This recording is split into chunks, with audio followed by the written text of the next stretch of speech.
आप लोग, आज हमारी तीसरी क्लास है राजपूताना और मराठा संघर्ष की। 2 वीडियो इससे पहले हमारे चैनल पर आ चुके हैं, जिसमें था बूंदी उत्तराधिकार और दूसरा था हुरडा सम्मेलन। उसके बाद हम पढ़ेंगे धौलपुर समझौता और जयपुर उत्तराधिकार के बारे में पढ़ेंगे। ठीक है,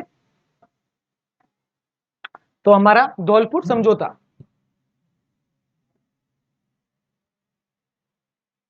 तो धौलपुर समझौता क्यों हुआ था, किसके मध्य हुआ था, इसमें क्या शर्तें थी, क्या इसके नियम थे वगैरह, इसमें पढ़ेंगे कब क्या हुआ। ठीक है, तो धौलपुर समझौता, उस टाइम जो बादशाह थे मुगलों के वो थे मोहम्मद शाह, जो रंगीला भी था, मोहम्मद शाह रंगीला, रंगीला। ठीक है, मोहम्मद शाह वो बादशाह था मुगलों का। और ये कौन सी डेट को हुआ था, तो ये हुआ था 4 जुलाई 1741 को, 4 जुलाई 1741 को हुआ था। और इसमें जो मुगलों के प्रतिनिधि थे वह थे सवाई जय सिंह, सवाई जय सिंह थे मुगलों के प्रतिनिधि, सवाई जय सिंह। और सामने जो थे वो थे पेशवा थे, जो कि प्रथम बार राजस्थान में आए थे, वो थे पेशवा बालाजी बाजीराव, पेशवा बालाजी बाजीराव, जो कि प्रथम बार राजस्थान में आए थे, जो पहले पेशवा थे। और इनके माताजी राधाबाई, जो कि तीर्थ यात्रा पर राजस्थान में आई थी 1735, यानी आज से 5-6 साल पहले, इससे पहले आई थी इसमें। ठीक है, और ये था मुगल मराठा समझौता, मुगल मराठा समझौता था। ठीक है, अब इसमें क्या क्या शर्तें थी वह देखते हैं हम लोग। तो पहली शर्त थी वो थी पेशवा मालवा की सूबेदारी दी जाएगी, यानी कि पेशवा को मालवा की सूबेदारी दी जाएगी। मालवा महत्वपूर्ण इलाका है, तो इसकी जो सूबेदारी है वो किसे दी जाएगी, पेशवा को। ठीक है, ये थी पहली शर्त कि पेशवा को मालवा की सूबेदारी दी जाएगी। उसके बाद दूसरी, पेशवा मुगल क्षेत्रों में लूटपाट नहीं करेंगे। भाई किसी बच्चे को खिलौने देता है, देते अपन लोग कि भाई ये लोग खेल लो, फिर भी उधम मचाता है कि भाई ये नहीं, ये नहीं चाहिए, वो चाहिए, वो वैसी बात है यहाँ पर कि आपको सुविधाएं दे दी है, अब आपको लूटपाट नहीं करेंगे, जनता में मतलब लूटपाट नहीं करेंगे, खसोट नहीं करेंगे, इधर उधर डाके नहीं डालेंगे वगैरह, वो इस महत्वपूर्ण बात थी इस शर्तों में। ठीक है, इसके बाद पेशवा को चंबल के पूर्व एवं दक्षिण से नजराना लेने का अधिकार होगा, यानी कि जो पेशवा है उसको चंबल अपने राजस्थान में दक्षिण व पूर्व का जो इलाका है, आसपास का जो इलाका है, वहां पर नजराना, जो कि जमींदार होते हैं, वहां के जागीरदार होते हैं, उनसे नजराना ले सकता है, वहां पर अधिकार जमा सकता है। कौन, पेशवा। भाई इतने अधिकार दे रहा है इस समझौते के थ्रू, क्या क्या, एक तो नजराना भी ले सकता है ये, और दूसरा सूबेदारी भी दे रहे हैं। मालवा मतलब बहुत महत्वपूर्ण इलाका है मालवा, उसकी सूबेदारी किसको दी जा रही है, पेशवा को दी जा रही है। इसके बाद पेशवा बादशाह की सेवा में 500 सैनिक सेवा में रखेगा, यानी कि पेशवा को अगर सूबेदारी दी जा रही है, इतनी शर्तें हो रही है, तो थोड़ी बहुत मुगलों की तरफ से भी ऐड होनी चाहिए। तो मुगलों की तरफ से उनके लिए 500 सैनिक, कल किसी शासक को जरूरत पड़ जाए सैनिकों की, तो उसके लिए पेशवा 500 सैनिक जरूरत पड़ने पर देगा। ठीक है, उनकी सेवा में रहेंगे कितने सैनिक, 500 सैनिक। और आवश्यकता पड़ने पर 4000 सवार या घुड़सवार, कहीं वर्ड सवार भी होता है, कहीं घुड़सवार भी लिखा हुआ होता है, पेशवा सहायता देने के लिए भेजेगा, यानी कि सैनिक तो देगा 500, उसके अलावा 4000 घुड़सवार भी रखेगा सहायता के लिए। ठीक है, पेशवा व अन्य मराठा सरदार धन के लिए मुगल बादशाह को परेशान नहीं करेंगे। मतलब इतनी शर्तें हो रही है, तो अब आप धन के लिए मुगल बादशाह को परेशान नहीं करेंगे। और आप लोगों को तो पता ही था कि 1707 यानी औरंगजेब के बाद, मृत्यु होने के बाद, जितने भी मुगल शासक हुए वो सब ऐसे ही थे, आराम से अपने दरबार में आलस्य ऐश्वर्य में थे, वो विलासीपूर्ण के थे। तो वो तो यही चाहते थे कि अपन को कोई कष्ट ही ना हो, अपन तो आराम से सोए रहे दरबार में, और जो भी कार्य हो वो करते रहे बाहर। इस कारण ये समझौता हो रहा है।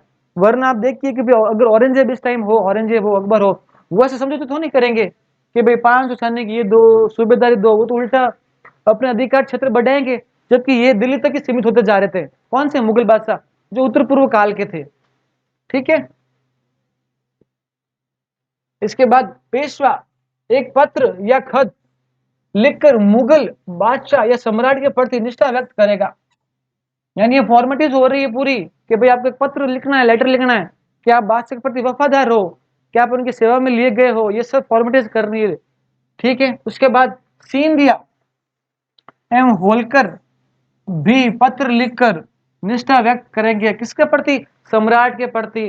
कि भाई होलकर थे, एक तो सिंधिया थे, गायकवाड़ थे, ये इत्यादि मराठा जाते थे महत्वपूर्ण, ये भी पेशवा के अधीन ही थी, तो ये भी पत्र लिखेगी। कल ये विद्रोह कर दे तो पेशवा कम से कम उनके अधीन रहे, तो इसलिए सिंधिया एवं होलकर इन सरदारों से भी पत्र लिखवाए गए थे कि आप भी निष्ठा व्यक्त कीजिए, आप भी वफादारी का शपथ लीजिए वगैरह, जिससे कि आप उनके प्रति समर्पण रह सके, इस भाव से ये पत्र लिखवाए गए थे। परंतु ये सब एक फॉर्मेलिटीज थी, ये सब एक फॉर्मेलिटीज थी, क्योंकि इसका निष्कर्ष ये निकला इस समझौते से मुगल बादशाह की मान प्रतिष्ठा भी रही और समर्पण भी छुपा रहा। यानी एक तरह से फॉर्मेलिटी थी मुगलों के लिए कि वो झुके रहे, बट पता नहीं चला कि भाई ये झुके हुए हैं, और समर्पण भी हो गया। तो ये था धौलपुर समझौता। अब इसमें से क्वेश्चन कैसे बन सकते हैं? इसमें से जो क्वेश्चन बनेगा वो बड़ा लेवल का बनेगा, जैसे कि लिख दिया कि निम्न में से धौलपुर समझौते की शर्त थी, और 3 लाइन तो आपको सही दे दी और एक गलत दे दी, या कुछ ऊपर नीचे कूट करके दे दिए। तो उसमें अगर ये आपको शर्तें याद है कि भाई ये 500 सैनिक देने थे, 4000 घुड़सवार आएंगे, तो आप याद रहेंगे, तो ये आप आराम से उस कूट को सही कर सकते हो, मिलान करके सही कर सकते हो। तो ये शर्तें याद करनी जरूरी है। और मुगल प्रतिनिधि कौन थे? तो सवाई जय सिंह थे। सामने पेशवा कौन थे? तो बाजीराव, बालाजी बाजीराव थे। बादशाह कौन था? मोहम्मद शाह था। ये इत्यादि इसमें क्वेश्चन बन सकते हैं इस तरह के। ठीक है, धौलपुर समझौता, धौलपुर रियासत अपने राजस्थान की थी, जिस कारण ये प्रतिनिधि सवाई जय सिंह हुए। ठीक है,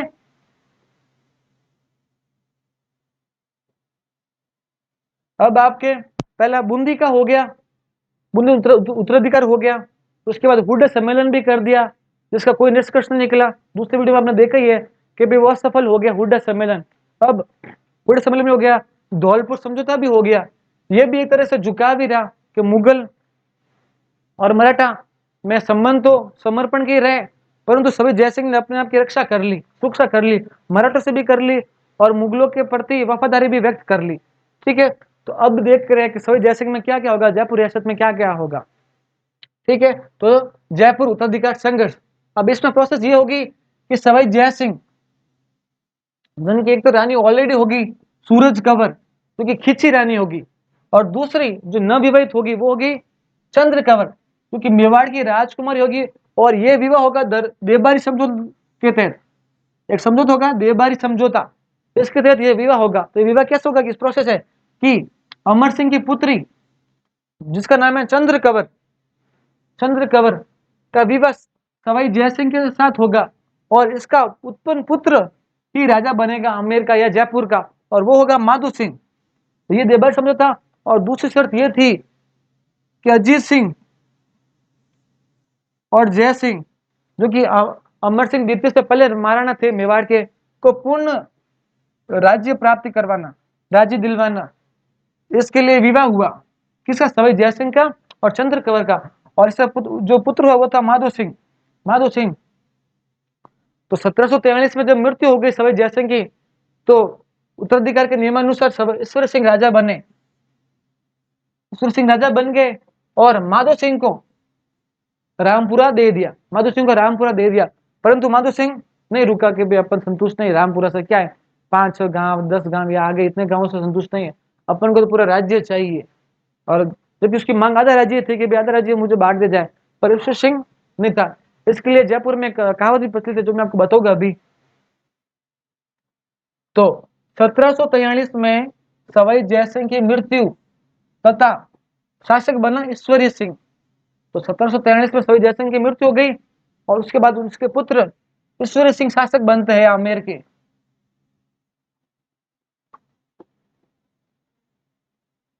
ठीक है, और उत्तराधिकार संघर्ष की शुरुआत कहां से होती है? यहीं से होती है, अब जयपुर में। यहाँ पे भी मराठा हस्तक्षेप करेंगे, मलरावलाल होलकर आएंगे, राणोजी सिंधिया आएंगे, जगत सिंह द्वितीय आएंगे, सूरजमल जाट आएंगे वगैरह, इन लोगों की भूमिका होगी इन चीजों में। ठीक है, तो माधो सिंह को केवल रामपुरा दिया गया, एक छोटी सी जागीर दी गई रामपुरा, और इससे माधव संतुष्ट नहीं थे। तो जो मैंने आपको बताया कि भाई जयपुर में एक कहावत प्रचलित है, वो ये है कि माधो मांगे आदो, माधो मांगे आदो, ईश्वर देवे ना पाव। पाव कौन सा? पाव भाजी वाला पाव नहीं, पाव मतलब कि किलो, आधो किलो पाव, वो पाव है। ठीक है, राम जी की मर्जी हो तो पूरो पर ही दाव, यानी कि माधा मांग रहा है आधा, बट ईश्वर तो पाव भी देना नहीं चाहता है। यानी कि आधा मांग रहा है, 1 किलो है तो वो 500 ग्राम मांग रहा है, बट वो तो वो भी नहीं देना चाहता, उसमें भी वो लेना चाहता है। इसलिए उनको ओनली फॉर क्या दिया? रामपुरा ही दिया। इसी कारण उत्तराधिकार संघर्ष होगा और इसी कारण युद्ध भी होंगे। अब देखते हैं पहला युद्ध। पहला युद्ध होगा ईश्वर सिंह और माधो सिंह के बीच में, जो होगा राजमहल का। राजमहल का युद्ध होगा। ये कब होगा? 1 मार्च 1747 को। 1 मार्च 1747 को। किन किन भाई? ईश्वर सिंह और माधो सिंह। माधो सिंह, ठीक है। अब माधो सिंह, इसकी माता मेवाड़ से रिलेटेड थी, चंद्र कंवर, तो इसके आएंगे भाई महाराणा जगत सिंह, रिलेटिव है। तो फिर उमेद सिंह बूंदी, ये भी इसकी तरफ से आए। किसकी तरफ से? माधो सिंह की तरफ से। और इसके बाद दुर्जन साल कोटा से आए। ये तो आए जो आए, बट अब सहायता के लिए मलराव राव होलकर को बुलाया गया। और कितने रुपए में? 20 लाख रुपए में। 20 लाख रुपए देकर राव होलकर को बुलाया गया। किसने बुलाया? माधो सिंह ने बुलाया। और भाई ईश्वरी सिंह ने सूरजमल जाट भरतपुर का महान शासक रहा है, भरतपुर का, उसको बुलाया। और सहायता किसके लिए? राणोजी सिंधिया की सहायता ली। किसने ली? ईश्वरी सिंह ने। और इस युद्ध में विजेता होते हैं ईश्वरी सिंह। ईश्वरी सिंह इस राजमहल युद्ध में जीत गए हैं। और इसी युद्ध में जीत के लिए वो ईश्वर लाड, जो कि एक बड़ी बिल्डिंग है, उसका निर्माण करवाते हैं और वहीं से कूद कर वो आत्महत्या भी करते हैं। ठीक है, तो जिस युद्ध में जीते वो उनकी मृत्यु का कारण होगी, ऐसा उन्होंने सोचा तो नहीं था, बट वो हो रहा है, तो लिखा हुआ है, वो तो हो गई। अब इसमें महत्वपूर्ण ये है कि कब हुआ था? 1747 में। 1747 में युद्ध हुआ था। कौन सा? राजमहल का युद्ध। ठीक है, कौन कौन आए थे माधो सिंह की तरफ से? एक थे महाराणा जगत सिंह, दूसरे थे उमेश सिंह बूंदी के, और तीसरे थे दुर्जन साल कोटा के, और मराठा सरदार थे वो थे मलराव राव होलकर। ठीक है, और वही दूसरी तरफ ईश्वरी सिंह की तरफ से आए थे सूरजमल जाट भरतपुर से और राणोजी सिंधिया। और आपको पता हो, याद आ रहा हो, तो बूंदी में भी मलराव राव होलकर एवं राणोजी सिंधिया ही थे, जो कि महत्वपूर्ण भूमिका निभा रहे थे उस टाइम भी। अब देखते हैं दूसरा युद्ध। पहला युद्ध जीत गए भाई ईश्वरी सिंह। ईश्वरी सिंह ये मैच जीत गए, पहला मैच जीत गए अपने घर में। दूसरा मैच होगा अभी बगरू, बगरू का युद्ध। ये होगा 1 साल बाद, 1748 को होगा ये युद्ध, बगरू का युद्ध। बगरू का युद्ध, इससे पहले होगा राजमहल का युद्ध। अब इसमें फिर से ईश्वरी सिंह और माधो सिंह का सामना होगा। ईश्वरी सिंह इससे पहले मराठों से मुठभेड़ होती है, उनके युद्ध होता है उनका, जिसमें पराजित होते हैं। और इसमें फिर से वो पराजित होता है, तो इसमें एक बार फिर से जगत सिंह महाराणा और उमेश सिंह और साथ में मलराव राव होलकर, ये फिर से साथ में आते हैं और इस बार हार जाते हैं आपके। कौन? ईश्वरी सिंह हार जाते हैं और शासक कौन बनते हैं? माधो सिंह उदयपुर के, सॉरी आमेर जयपुर के शासक बनते हैं। अब जीत गए तो कुछ न कुछ भुगतान करना पड़ेगा, मराठे बिना ले जाते नहीं यहाँ से। तो देखिए, तो माधो सिंह को पहले तो टोंक, टोडा, मालपुरा सहित 5 परगने दे दिए गए। ठीक है, तो टोडा आ गया, टोंक आ गया, मालपुरा के सहित 5 परगने और आ गए माधो सिंह के पास। और ईश्वरी सिंह को मराठों को युद्ध हर जाना देना पड़ेगा। कौन देगा युद्ध हर जाना? ईश्वरी सिंह। ठीक है, और इसी कारण ईश्वरी सिंह हरजाना नहीं देने के कारण युद्ध हरजाना नहीं दे पाते हैं, तथा मराठों से तंग आकर सरगासुली ईश्वर लाट, जो कि युद्ध में जीतने के उपलक्ष्य में बनाई थी, से कूद कर आत्महत्या कर लेते हैं और अपने मुक्ति धाम चले जाते हैं। कब बनी थी? राजमहल युद्ध विजय उपलक्ष्य में बनाई थी। क्या बनी थी? सरगा सुली इसरलाट। ये बार ये क्वेश्चन पूछा जा चुका है कि भाई जहां से ईश्वर सिंह ने आत्महत्या की थी वो कौन सी थी, तो वो थी सरगासुली इसरलाट। इसी बिल्डिंग से वो कूद कर आत्महत्या कर लेते हैं, ठीक है। और ये किस युद्ध के विजय उपलक्ष्य में बनाई थी, तो वो था राजमहल युद्ध, ठीक है। अब ईश्वर सिंह चल गए हैं तो बेसिक है राजा बनना, माधो सिंह को भी बनना है, तो माधो सिंह आमेर के शासक बन जाते हैं। माधो सिंह राजा बन जाते हैं आमेर के।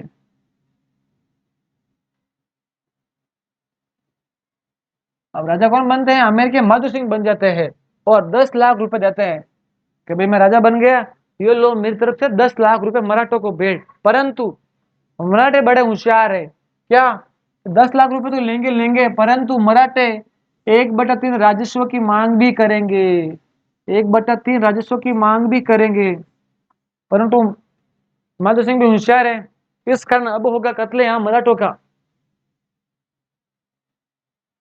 और वो कत्लेआम अगले वीडियो में पढ़ेंगे, और उसके साथ ही मेवाड़ और जोधपुर के उत्तराधिकार संघर्ष भी अगले वीडियो में पढ़ेंगे। ये वीडियो यहीं तक था, और इस वीडियो को 2 बार देखिए, 3 बार देखिए, रिपीट कीजिए, और पीडीएफ आपको टेलीग्राम पर मिल जाएगी। बार बार पीडीएफ को लिखिए, नोट्स बनाए, रिवीजन कीजिए, और क्विज भी इसके जैसे ही टॉपिक खत्म होगा पूरा, इसके क्विज भी आपको टेलीग्राम पर मिल जाएंगे, ठीक है। और यूट्यूब पर भी इसका नया एक वीडियो बनाएगा क्विज के लिए। चैनल को सब्सक्राइब कीजिए, लाइक कीजिए और जरूर शेयर कीजिए। धन्यवाद।